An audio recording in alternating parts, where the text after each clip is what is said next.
Welcome, everybody, to the Bitch Slap the Accelerated Path to Peace podcast. And a reminder that I am going through a rebrand. So this podcast will shortly be called, in short order, it will be called the, what's it going to be called again? Oh, yes, Table Rush. The Table Rush podcast. So know that when you see it's now called Table Rush any day, that it is on purpose and a rebrand.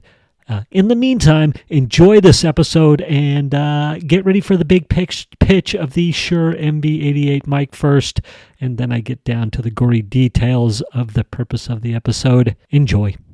Walking and recording with my SHURE MV88 mic. I sure do start a lot of episodes this way, and I'm going to encourage any of you fledgling content producers, get your SHURE MV88 mic so you can have about the best high quality sound, the easiest when you walk out your door.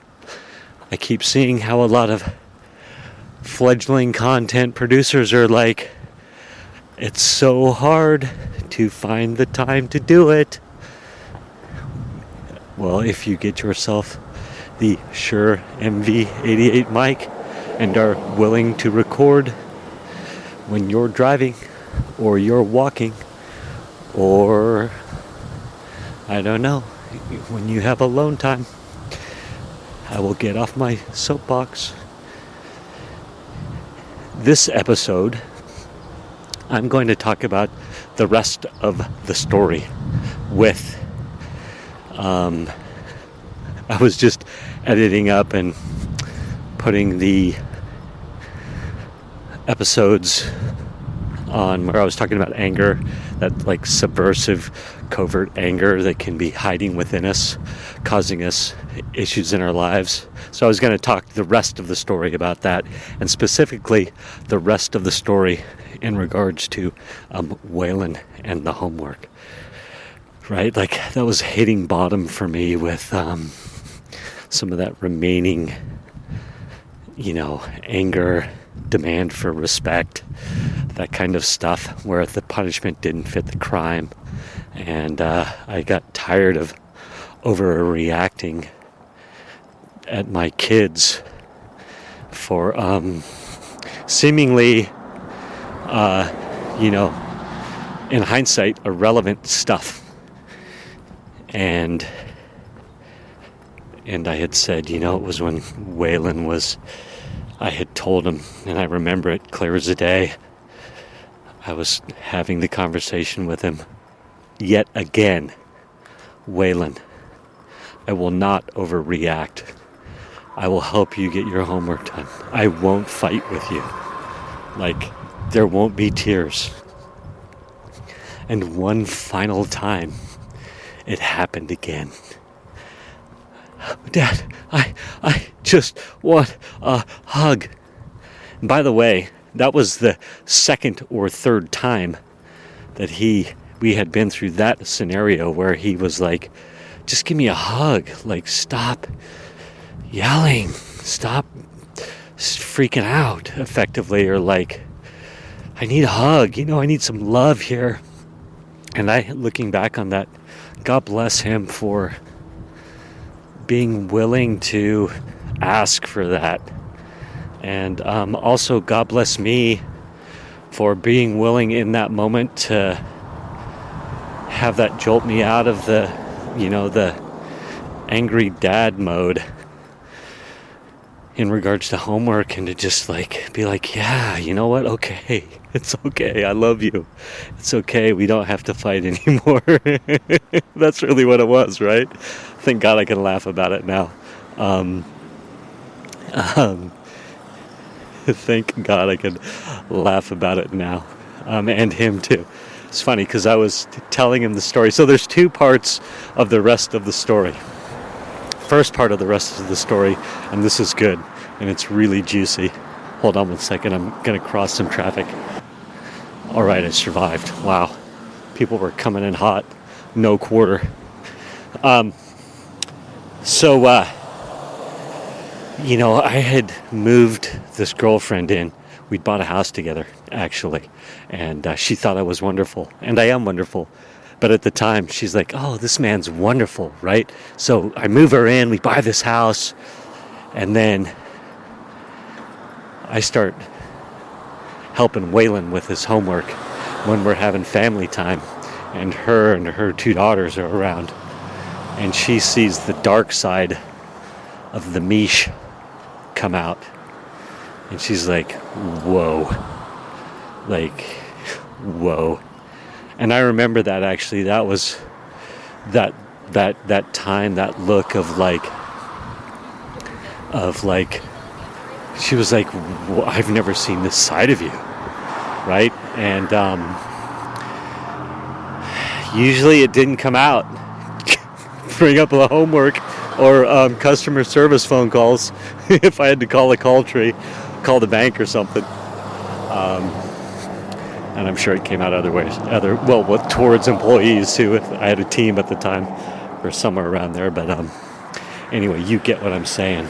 And I was like, I had this stark awareness that what many people saw of me on the outside world, that part of me did not match up with what was happening behind closed doors. I felt like, right? Like this woman who loved me and moved in with me was surprised when she saw that, which to me meant that if anybody else in the outside world of my relationships, friends, would see that, they would be like, well, wait a minute, like there's a dark side there, and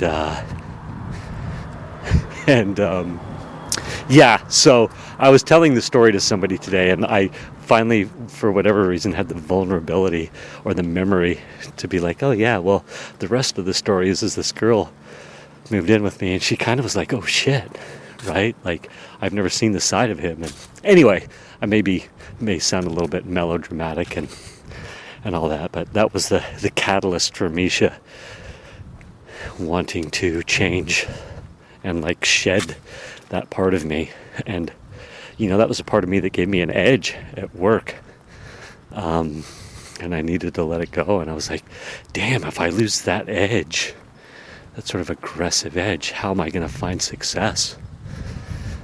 And as I say that right now, it's kind of what's happening. I'm learning how to find success on the other side of that, sustained financial success.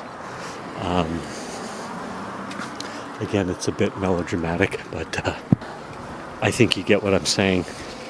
As someone I know just said hi, as often happens. He's like, hey, Robert Plant, I want your autograph.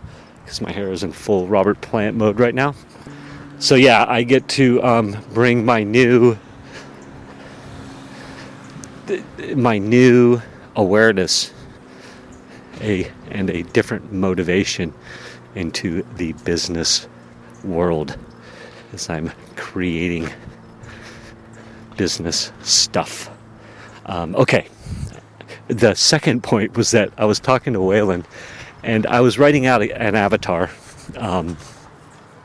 Right, we all want to know our perfect customer, so we can visualize that and market to that, and who we feel like we can help the best, who we want to help. So it's win-win for everybody. And I had written down smart. I'd written down smart. I seem to be, and no judgment here, like. Or maybe experience is a better word, but whatever, smart. I'd written down smart on my perfect person, right? Smart, along with some other things. And I was showing Waylon, and I'm like, hey, Waylon, check out the perfect avatar. And he was laughing and giggling about it. And he's like, oh yeah, the smart. He goes, yeah, remember when you used to yell at me? He goes, that makes a lot of sense about the homework, because I was not smart. And I was like, oh my God, it was so funny the way he related it. He was like, he's like, yeah, man, you were frustrated because I couldn't do it at the level that you wanted me to yet. And I was like, oh yeah, that's a great way to frame it, Waylon. I was like, son of a gun, you're right. Like, part of my frustration was that, was that you weren't grasping it like I wanted you to. And that, in hindsight, looking back on a lot of my interactions, is I do better when someone's